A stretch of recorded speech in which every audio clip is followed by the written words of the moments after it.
Mesdames, Messieurs, bonsoir. Paroxysme de la furie des hommes, le Proche-Orient, les haines et les passions qu'il suscite. Hier, une voiture piégée devant un lycée parisien, attentat anti-israélien. Aujourd'hui, autre attentat antisémite contre une synagogue à Bruxelles, 4 blessés.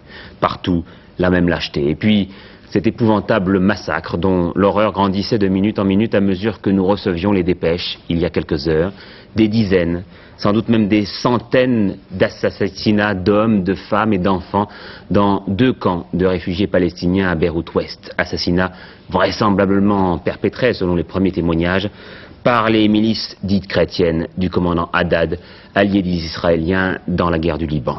Les images que nous avons reçues il y a quelques minutes sont très dures. Nous en avons ôté l'insoutenable, mais il fallait que vous soyez prévenus.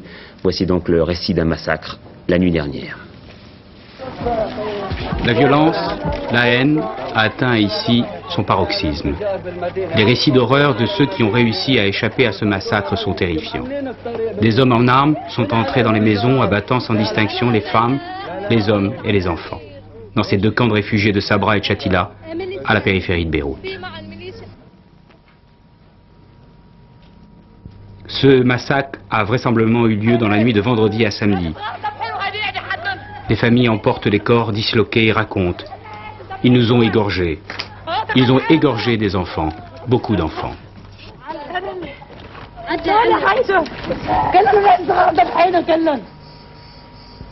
Les cadavres jonchent les ruelles étroites de ces 2 camps de Sabra et de Shatila. Des dizaines de corps, des femmes, d'enfants, d'hommes.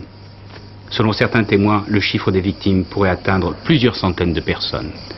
Ces traces de balles sur les murs prouvent que ces hommes ont été délibérément fusillés. Des corps d'enfants, un véritable récit d'horreur, sans doute une véritable nuit d'horreur pour ces habitants de ces 2 camps de Sabra et de Shatila, alors que les survivants fuient agitant une chemise comme drapeau blanc.